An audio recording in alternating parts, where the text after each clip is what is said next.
Hey, welcome to another episode of the Not Scrum Done podcast. I'm your co-host, Andreanna Marshall, and that's my amazing co-host. Grand Scrum Master Scott, greetings. Today, we're going to be answering a subscriber question. So if you have a question, you can email us, you can reach out to us via LinkedIn, or you can leave your question in the comment section and we will answer it and turn it into a video. Today's question is, what is your opinion of a person fully dedicated only to be a Scrum Master as a role, not a responsibility? I think they meant accountabilities. I think they're referring to, just to give a little background, a job role versus Scrum Guide accountability. So we're moving forward thinking that you understand that Scrum Guide is talking about the accountability. Someone just needs to fulfill that, while in the real world there are actual Scrum Master roles as well. So there's a bit of a difference because we believe that you could be any position, any title, and fulfill the Scrum Master accountabilities. That's to give you a little bit of background. So we're speaking the same language moving forward. All right, Scott, do you want to take this question first?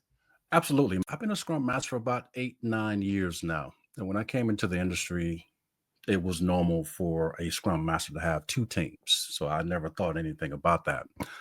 Well, before I go any deeper, let me go back to the Scrum Guide. I should have started there. The Scrum Guide says that we have to have one Scrum Master, one product owner, and some developers to do the work. It doesn't go into detail in terms of how that structure should be laid out in terms of you only can work on one team, you only can work on two teams, you only can work on three teams. It's not that prescriptive. Okay. Now, with that context, let me get back to my story. I always had two teams up until I went to Fidelity Investments. Now, when I got to Fidelity Investments, I was hired, and even in the interview, they told me that I would have one team. I'm like, one team?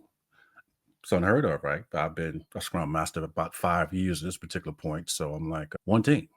Yeah, one team. Every Scrum Master has one team at Fidelity Investments at that particular time. I don't know about now, but yes. So I went there. Now, some of the challenges I had, as you can imagine, I'm used to my body and my sync and my rhythm is used to two teams, and now I'm down to one team.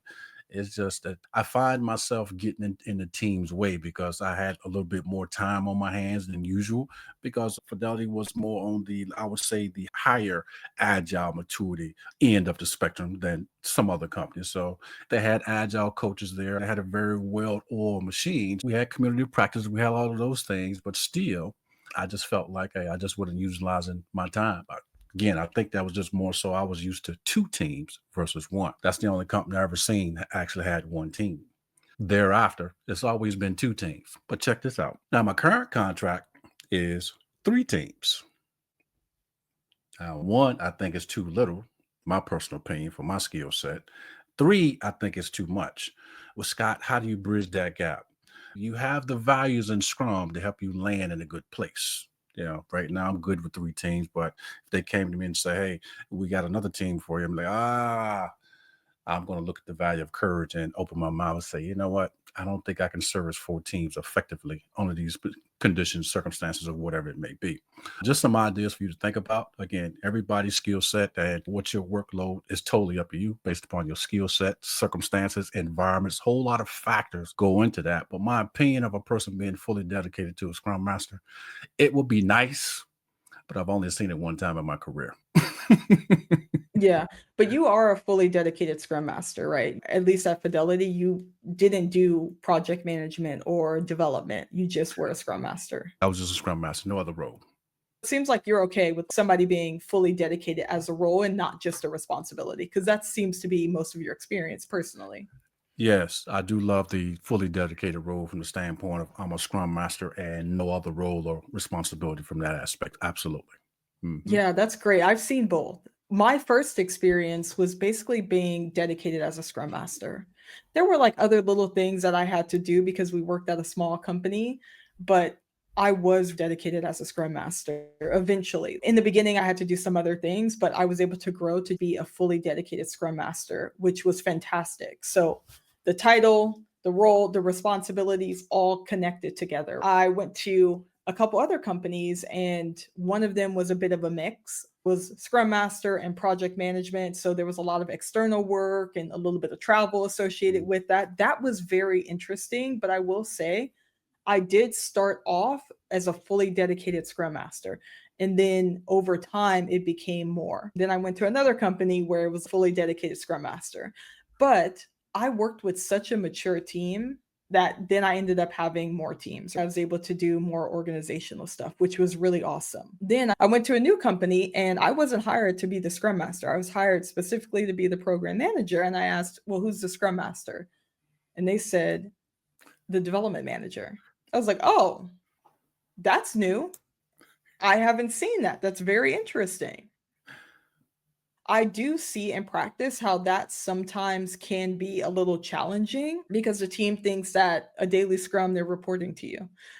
If you show up, they're looking at some things as they're mandatory, not something that's optional. So sometimes that can be a little tricky, but I think with a good development manager, that's not an issue. And that person that's willing to take feedback, if they notice that's happening or have been told this is happening, they make changes.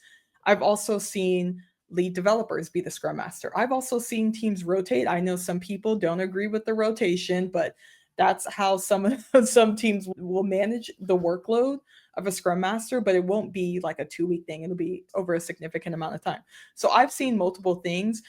My personal thoughts and opinion, it was a lot nicer to have a dedicated scrum master, but over the years my mind has changed a little bit because I've seen people do it well. I've also seen people not do it well, but I think it's dependent on the team, the organization, and the individual who is acting as a scrum master if they are good with accepting feedback and improving, because everyone's going to need to improve over time. So I think it can go both ways. Doesn't bother me at all. Especially in certain organizations, they will not hire a scrum master. A lot of the top tech companies, they don't have a scrum master role.